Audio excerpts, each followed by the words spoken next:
We're back once again.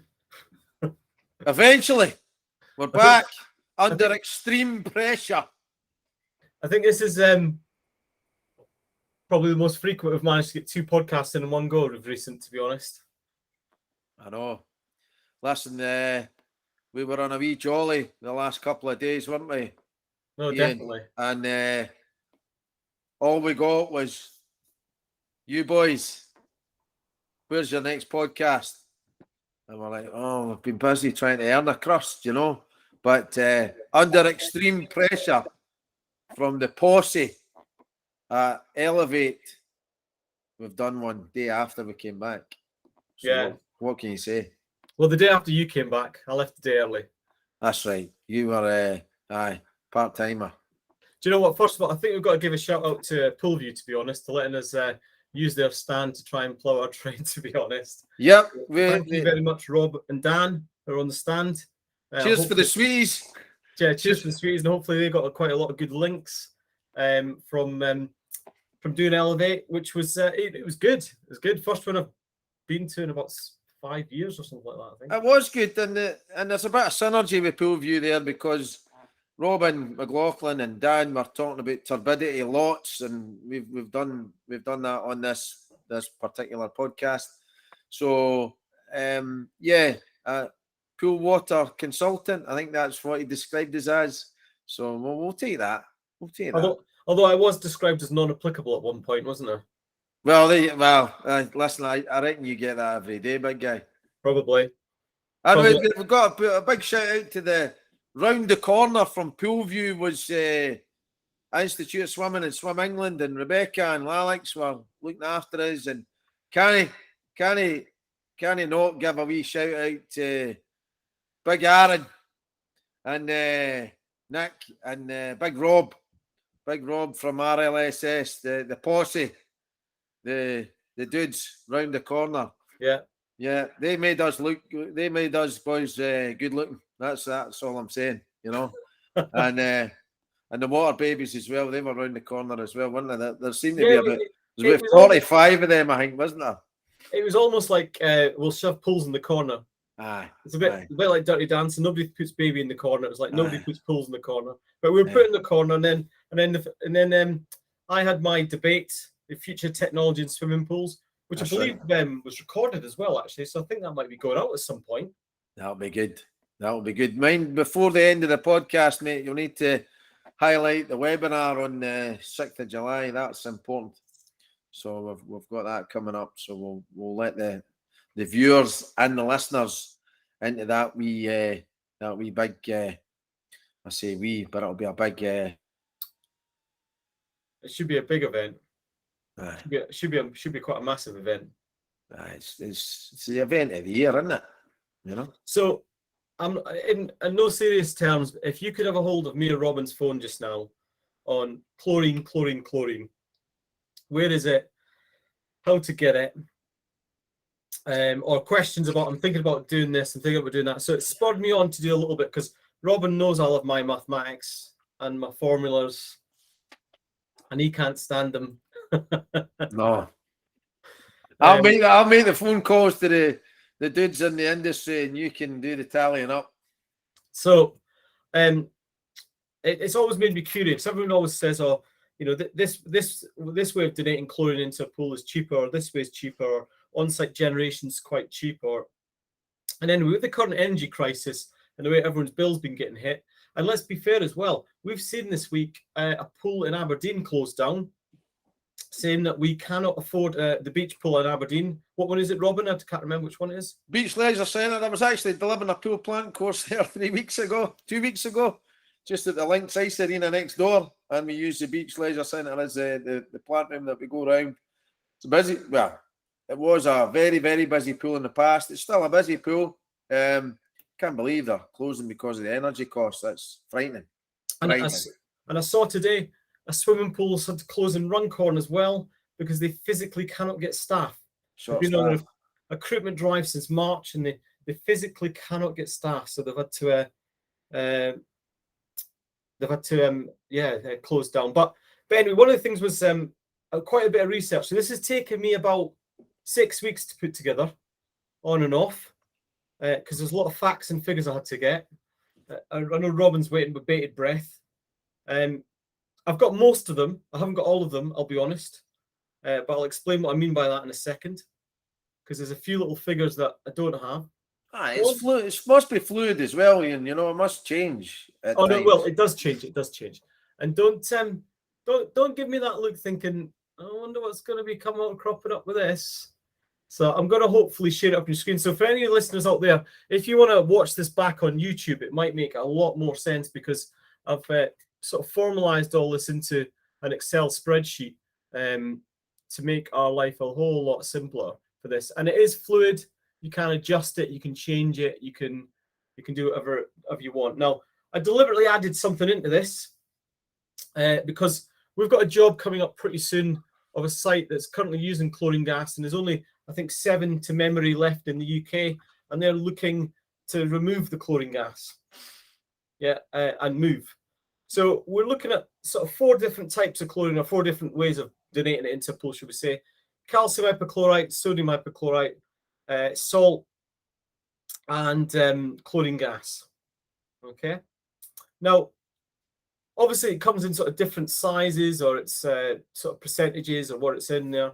I need to sort of change that figure as well. That's not right. How many liters it comes in the cylinders and various things, but it was just a bit of an idea to try and get us going. Now, the chlorine gas figures, as a city, I'll admit to you, are not completely true, completely correct. I've got a little bit of playing around to do with that. I know it's not 1,000 liters a cylinder. And it is pretty fluid as we change. Now, I spoke to a colleague of me and Robin's only last week to get some other prices. What are you shaking your head at? No, I'm just, I reckon I could. Anyway, I mean. So I spoke to a colleague of me and Robin's last week.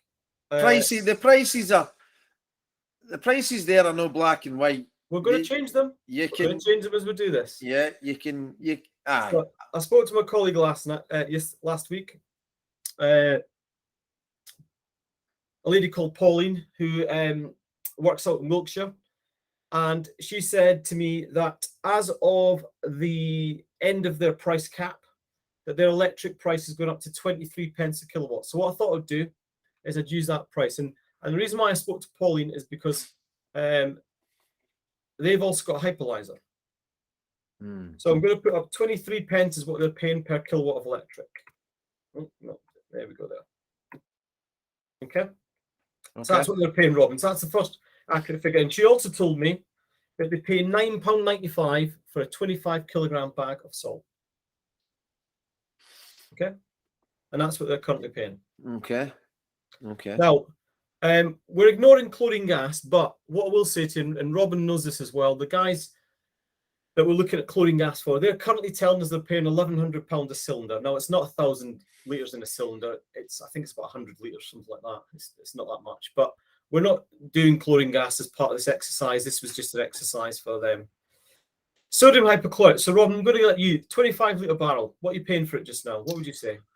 Well, 20 quid might not be far off it, Ian. I mean, you've got to remember that my time in the chemical industry ended 11 years ago. But I think 20 quid is not far off because you've got people that are buying non-returnables, people that are buying returnables. So you're looking at an average price.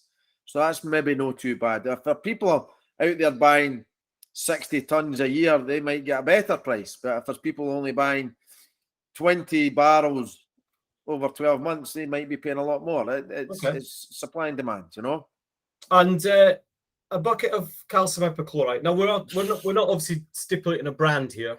Oof, I mean, see if that is the average price of a 25 kilogram drum of HTH. Wow, things are. I can imagine that is the price, but that is. I mean, going back 2011 when I left the industry, right? For a 25 kilogram drum of calcium hypochlorite easy flow briquettes would have been round about the £80 mark, right? Mm-hmm. Now, and there was some places getting a bit better than that because they were buying a lot.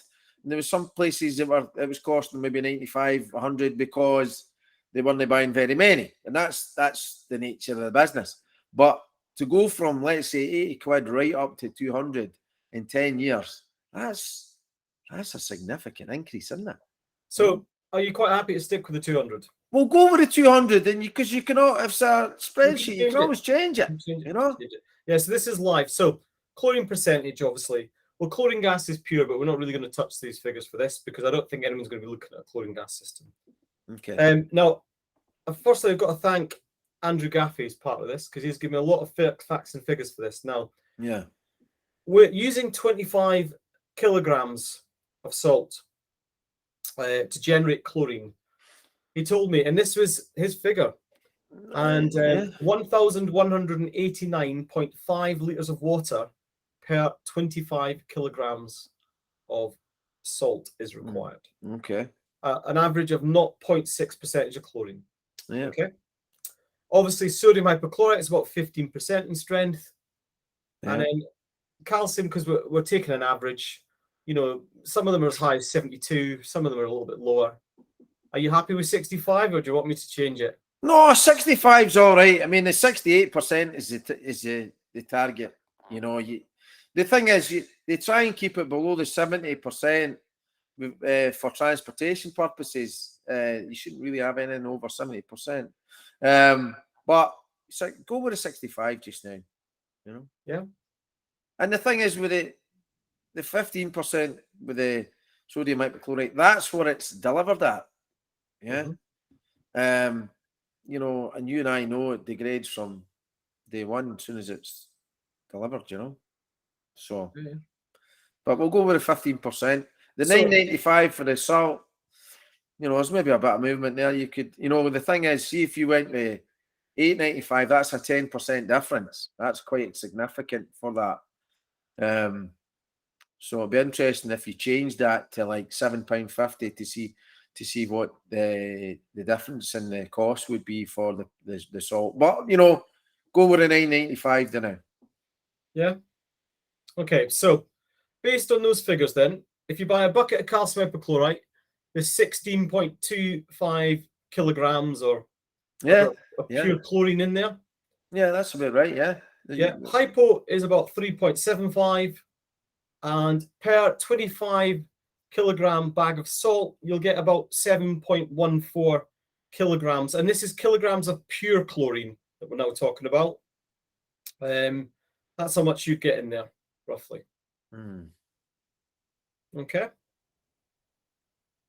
Those are the sort of figures that I've calculated out.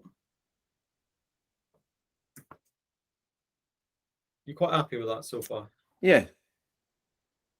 Okay, so so the water used, water consumption. So water consumption, obviously, calcium and sodium hypochlorite, there won't be a water consumption. Yes, I know calcium hypochlorite does use water through a lot of the Granidos dosing units and various things and pellet pros, but it's using the water from the pool. It's not bringing in fresh water, so to speak. And then obviously, yes, again, I know that the calcium and sodium hypochlorite systems, such as the Pellet Pro, the Granidos, will use electric, but they're not using electric to generate it. So even if you are on a hypolyzer, you still have to use a day tank and pump system to get it into it. Okay. So that's why I didn't include that cost, because I was talking about the cost of just pure generation, not delivery into the system, but generation of the product to get it ready to go into the system. Yeah. Yeah. So it uses 5 kilowatts for every 1 kilogram of chlorine. These are the figures that sort of Andrew gave me to be able to generate it, which in turn, at electric cost of 23 pence of what we've just used. And again, this is interchangeable. You might be paying less, you might be paying more. It's going to cost you £1.15 to generate the chlorine from the salt. Yeah, in electric. Okay. Robin's looking confused because he's not seen this guy, so he doesn't know the end result. To be fair, I don't, because we've changed a couple of figures now, so I don't know what's going to happen. So The cost per kilogram, so that's 100% chlorine. If you're going to use calcium hypochlorite, buying it straight in, it's going to cost you £12.31. Now, that's on the basis that you're paying £200 a bucket. Mm-hmm. So you might be paying more, you might be paying less. If you're paying 20 quid for sodium hypochlorite, it's going to cost you £5.33. Yeah. And if you're using a hypolyzer, it's going to cost you £3.05. So, and as I say, ignore chlorine gas for the second. So what we can see so far, a clear winner just now is the hypolyzer. Any questions on that? No, I'm wanting to see the next bit. Right. Purchase cost of the equipment. Now, I've got these as up-to-date prices in the last sort of few weeks. So a Granny DOS system is about £5,500. Yeah. Pump and day tank system is about 2,750. And we know that from another project we've just been looking at for a pump and day tank system. And bearing in mind, this is not the controller unit. We're presuming that all pools have got the same controller here. So we're not paying for the controller. Mm-hmm. And a salt-generated chlorine system. Now, this does vary depending on the hypolyzer and the size that you're going to have. Mm-hmm. So I've took an average for a 25-meter pool. Now, some of the quotes that I had were a lot higher than this. And I'll be honest with you, some of them were lower than this as well. So I took an average of the quotations of them. But what you have to remember is even though you might be buying a hypolyzer just now and thinking this seems widely off the mark at 24,000, if you're a new pool, not only do you have to buy the hypolyzer, but you also have to buy the pump and day tank system as part of the project. So that's why some of the quotes I had were a lot cheaper. So I think if someone's retrofitting it, you'll get it for a lot cheaper, because if you're going from sodium hypochlorite onto a hypolyzer, you still have the pump and day tank existing that you'll probably reuse or repurpose. Okay? Maybe. What do you mean, maybe? You might need a new one. Different sizes of pumps, yes. Yeah. Anyway, listen, we're being pedantic here. Let's have a wee look. So, over a 5-year basis. Now, I've used this over a 5-year basis. Now, I think, if I'm being quite honest with you, I think you'll be very, very lucky to get an LMI pump or a positive displacement pump on sodium hypochlorite to last 5 years, if I'm being honest. Yeah. So I have a feeling that you will have to replace the LMI pump, and you're looking at about £600-700. So I'm going to bit of honesty there. But with the salt generator, you do have to replace the cell. Now, different manufacturers have told me different things. I've heard as little as 5 years, 7 years, but I've also heard as much as 10 years before the cell is to be replaced, with cells ranging from £5,000 to £7,000 at today's current price. So I didn't want to include that. What I wanted to do is say, right, let's pretend that all 3 of these systems last for 5 years before they go kaput and need a bit of maintenance. Yeah. So on that basis, yeah, on the purchase price per day, the Granny DOS delivery system for calcium hypochlorite is going to cost you about £3 a day. Pump and day tank system is going to be about £1.51.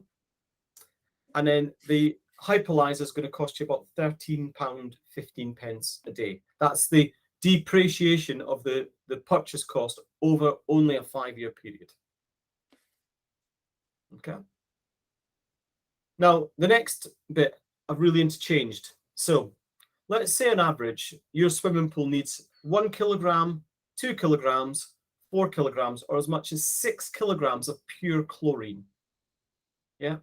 Now we're talking pure chlorine. Now, the reason why I did a figure as high as that is because, and we're talking per day now, the pool that me and Robin are doing a project on pretty soon is going to move its system, and we're looking at hypolyzers for 3 pools, and it's going to be quite a high chlorine demand, and it's going to be one big unit for 3 pools, making enough for all 3 to draw from.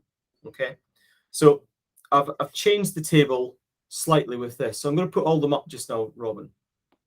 So this is the cost per day. So if you're only using 1 kilogram of chlorine and the depreciation of the equipment, yeah, the calcium hypochlorite system is going to cost you £15.32 a day over the next 5 years. And that's on the basis that it never breaks and doesn't need any repairs. Mm-hmm. Pump and day tank system of sodium hypochlorite, £6.84. And then the hypolaser at £16.20 per day over 5 years. But that's using 1 kilogram.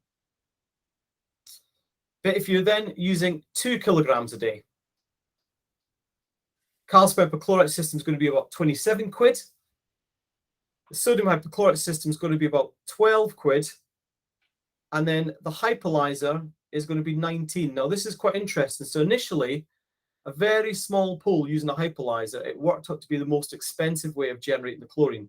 But the moment you go into saying, knowing how much you're using per day, say 2 kilograms per day, it's £19.26. Now, your chlorine usage per day can actually be calculated as well of how much you need, because we can calculate off what you're currently doing and give you an average perspectives. Then we move to a pool using 4 kilograms per day.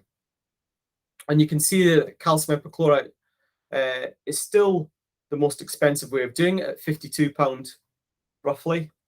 Sodium hypochlorite coming at 22, and then salt generation now at 25. So the margin between sodium hypochlorite and salt generation significantly gets smaller. But then when we're then getting into a much larger facility using as much as 6 kilograms of pure chlorine a day, I've got to say the hypolaser comes into its own massively, being by far the cheapest way to generate your chlorine at 31.47 per day, with the depreciation of the equipment and the cost of the generation. And that's based on sort of those current figures. Obviously, that'll change. Bags of salt will change. Electrical changes price. You know, you might even be a centre saying, well, we've got solar panels in, so the electric cost is nothing. There's lots of variables, mate. One of the, and when guys are watching this, and Stephen Gallagher and other guys are, you'll hate me, you know, chucking tomatoes at the computer screen and stuff like that. What you have to remember is, and Stevie would remind us, that the pH is a massive factor. Yeah, right? We're not looking at acid cost. No, but if you're in Scotland, you might be looking at that thinking, gee, so we're using HDH, calcium hypochlorite, and we'd be better changing over to sodium hypochlorite. Aye, but what you need to do is consider how much it would cost you in additional carbon dioxide, because sodium hypochlorite has a pH of above 13.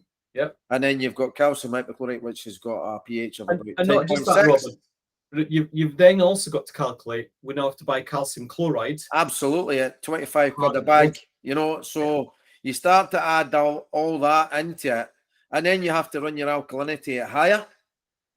So see if you were to do a full analysis of the entire cost of running your swimming pool. And before you ask, the answer's no. Right. Well, I'm sure what we should do is ask the viewers and the listeners, would you be interested in getting somebody who sells calcium hypochlorite to come on, somebody who sells sodium hypochlorite to come on, and somebody who sells hypolasers to come on as a wee panel interview? And we could do something like that. I don't know. Maybe we just need to get them all on individually before there's a cat fight or something. Yeah. You know. So, but it would be interesting to hear their thoughts on your figures, because they would say, well, have you thought of this? Have you thought of that? What about this into the mix? And there's, you know, so there's a lot of variables that you need to consider. For example, the salt, the hypolaser, a pH of 8. Yeah. So you're using a lot less CO2 when you're using the hypolaser, and carbon dioxide at the moment in swimming pools in Scotland, despite the cost of chlorine, CO2 accounts for nearly 50% of their entire chemical spend. So if you can reduce the CO2 by going from sodium hypochlorite down to calcium hypochlorite, then you're saving money potentially in that facet of the business. I think there is lots of variables. I mean, as an example, one of the projects that we're looking at, one of the variables that we've got to take into consideration in the particular pool we're looking at is close to a river, and because of which the chlorine donation system, whichever one we're going to pick or look at, whatever for it, we cannot have bulk storage of sodium hypochlorite because there's a planning restriction on it. And just looking at a pump and day tank system, roughly off the top of our heads, the amount of barrels the poor guys would have to move on a daily basis is just ridiculous. Yeah. So it's completely feasible that we're leaning towards a hyperlyzer and salt generation, because it just seems to lend its way to it. Partly because it's also in a hard water area. So there's more than just these factors of price and cost, but it's always made me curious when people have said hyperlyzers are cheaper or this way is cheaper. I'm a facts and figures man. I like to facts and figures, but location will come into play, availability of the product, your mains water makeup, what you're using as an acid, we're looking at salt generation there, and it's been a clear winner in some of the examples, but then it doesn't take into account the counter argument would be, well, what about your TDS? There's a bit more dilution required. There is a lot of figures to think about, and you know what? Some of my calculations could be wrong, but I'm generally pretty good when it comes to things like this with formulas. But I always thought it was just an interesting conversation and topic. And before today, Robin hadn't seen this, so he doesn't know. And some of the listeners might contact us out there and say, Ian, we're paying £8.95 a bag of salt. I'll say, great. How much would that be for us? Or some of them might say, we're not using 1 kilogram or 2 kilograms per day. We're using about 3 of pure chlorine. Great. I can change it in 2 seconds. Or our electric, we're now paying 50 pence a kilowatt. Or our calcium hypochlorite, we're only on 160 a barrel or a tub or a pail. There's lots and lots of variables for me able to punch the figures instantly, to be able to change it. And before anyone asks, the one thing I will say is I'm willing to punch figures. You know what I'm going to say, but they're not. You can't have a copy of this because it took me a while to get all these different people together to try and give me the figures that I needed. Absolutely. This is not a charity. We give out free info, but we don't give out our good stuff. No, I mean, to be fair as well, let's just play around with one last figure. I did see one of the hyperlyzer systems came in as low as 18,000. So if we use that as a price, so just to change it, 18,000, you can see that it does change massively. Where almost if you're using 2 kilograms per day of, sodium hypochlorite, whether it be generated by salt or bought in, the price difference there is marginal. And as I said to you, whether you'd end up having to buy another LMI pump, someone might well even say to us, Robin, we go through a positive displacement pump every 18 months. Listen, there's a lot of other things to throw into the mix. We've not even discussed the operational aspects of it. Some guys will be using bulk sodium hypochlorite because the reduced manual handling associated with it, and they don't want to use calcium hypochlorite because they'd have to be filling up hoppers and granuloses or day tanks, every day. So they decide to use a bulk chemical, which is maybe a lot reduced manual handling. To be fair, I could have added that in because someone did give us their bulk prices the other day, didn't they? I know. So and then someone might be chucking tomatoes at the screen saying, listen, we've got a hyperlyzer, we love it, and they might be shouting, well, how many of the recent 12 to 13 now major incidents involved a hyperlyzer? Do you know what I mean? There's the safety there's the safety. Do you know what I mean? They might be chucking in, forget the price, the safety concern is the big thing to us. So there's a lot of variables involved, guys. We're just showing you quantifying expense, and we're also showing that it's a costly old business running swimming pools, isn't it? Yeah, and as I say, there's lots of variables, but certainly, I'm not being funny. One of the things I would certainly suggest for this as well in the hyperlyzer would be a 5 kilowatt PV solar panel system. Isn't that big as a roof space? So to have a very small section of the plant room roof, if it was the suitable, correct strength, facing the right way, and to bring the electric cost down to nothing and just supplying enough for a PV system on the salt generator might be a really good viable option. Could be, and then if you can tie that in with UV as well, you're using less chlorine, and if you can supply the UV with renewable energy, wow! Now we're talking. Now you're looking at passive style of delivery, aren't you? you know, no, and definitely. you're starting to, you know, get to that carbon neutral if you can, which I don't know if you can ever can with a swimming pool, to be honest, but I might be proven wrong with that. But yeah, you listen, there's lots of, that's future, isn't it? Isn't it? We might, who knows? Who knows? Listeners, we talk about this all the time. There's countries that use tons of calcium hypochlorite. That's all they use. There's countries that just use hyperlyzers. Over in Holland, they all converted onto hyperlyzers because of the safety side of it, because there was a massive incident that involved calcium hypochlorite. You know, so there's a whole host of variables in the mix. But you're right, and Robert, and for some of the listeners who might, I don't know, possibly be a bit younger, but there was once upon a time we were buying a chemical called lithium hypochlorite for swimming pools. Some time ago now, but with the advent of the lithium battery, the price of lithium went up through the roof. And because I'm going back to sort of late 70s, early 80s, and because the price of lithium went through the roof, it was, you know, absolutely ridiculous. And pools just stopped using lithium hypochlorite. But lithium hypochlorite is a viable substance still in the swimming pool today, but it's too expensive, you know.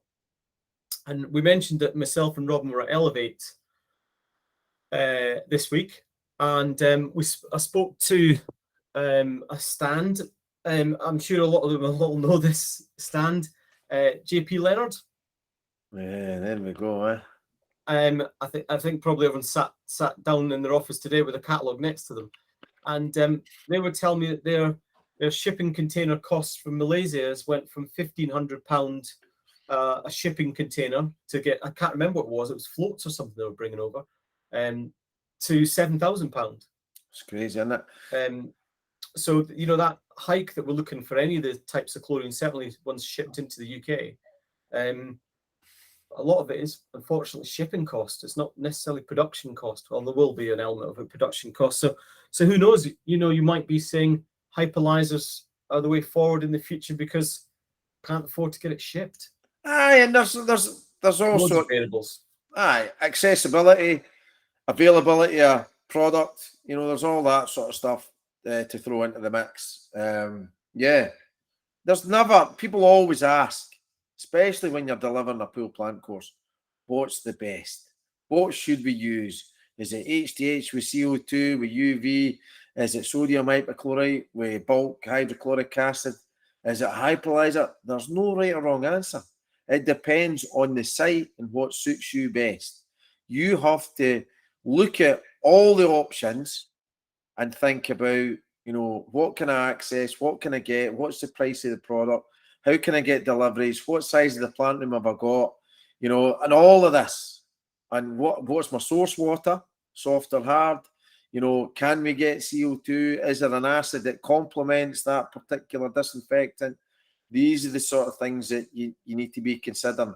Obviously, guys like Ian and myself can give you advice with that and help you with the things that you should look at and help you with questions that you may want to pose yourself when you're considering these options. But there's no script that we can give you to suggest what is exactly what you should use and what's best. Do you know this is a bit like Robin? And this will make me and you laugh. Robin is an Apple man through and through. He's an Apple man. Apple Mac, Apple AirPad. What is it? An iPad Pro, whatever it is. Yeah. Apple phone. The whole Robin is Apple through and through, and I am not. I'm Android and Google products through and through. And it's one of them. You can argue cat and dog to the end of the day, but there's no right or wrong answer. Well, sorry, but that one, that's different. It's Apple all the way, isn't it? Yeah, that's it. No, it's a good point. It's a good analogy to use. So, listen, if people have got questions, we want to stimulate thought and we want to stimulate people to discuss these issues, and we're trying to help raise awareness and get people to look at alternatives and just pose questions. So just go on to the Facebook page, Swimming Pool Network, Pool Plant Operations, we'll be on both of them. I try not to stick my oar in because I tend to upset people with my responses. But Ian's very good at putting his detailed responses in. So I do keep an eye on it, and I probably should be a bit more active, as they say. I'll try. Yeah. But so on a serious note, a couple of points, just moving off on subject but off subject. So myself and Robin were approached to do a webinar coming up, yes, which is free to join. It is going to be recorded, but obviously if you want to ask questions, and it was off the basis that unfortunately we have had so many swimming pool accidents since the start of the year. I am, and Robin is, we are privy to probably more information than most. I get appointed by environmental health officers to do the inspections for some of these. I've actually just been appointed yesterday to do an inspection of one of the main ones that's been in the press, which I'm not going to say which one, but I've just been appointed there, which I'm going to before the webinar, Robin. So brilliant. I might be able to give you some insight as to why and how it happened without mentioning the place's name or people's names or anything like that. Thankfully, I've not had to be appointed because none of them have been in Scotland. So get it up, yes. Well done to the Scottish guys. Well, so yeah, touch wood. Yeah. So and so we were asked by the LEP, which is the Leisure Expert Panel. So Andy Reid's going to come on with us. Andy, who recently retired from Places Leisure, great guy. Yeah. Who was at Elevate with us as well. Yeah. On the first day. So Andy's going to come on as well and sort of give us his insight into some of this, because he's sort of in the know a little bit as well. And that webinar is on the 6th of July, if I remember rightly. Yes. Afternoon. I'm just checking my calendar. Yeah, 6th of July at 3 p.m. And it's free to join. Now, if you go onto the Facebook page, Swim Pool Network, it is linked to the top of the page and pinned to the top of the page, so you can get the link and just click on it and join us on the day. And if you want to ask any particular questions and like that, but it's trying to do a few different approaches with this. We're going to try and look at incidents, accidents, how they've happened, but also try and go through legislation and best practice of what we should be doing to try and prevent these happening moving forward. That's sort of key to the whole thing, definitely. So, and we're doing it. Well, the panelists will be in person. Yeah. So we'll, which makes it a wee bit more interactive because we'll be in person there.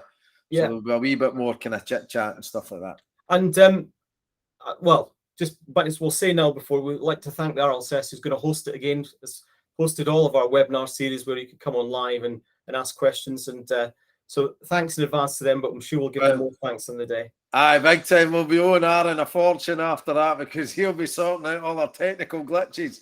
Big guy, I know he listens in, so can't wait till you sort us out. Listen, just get a couple of beers in as well, Aaron, isn't it? Yeah.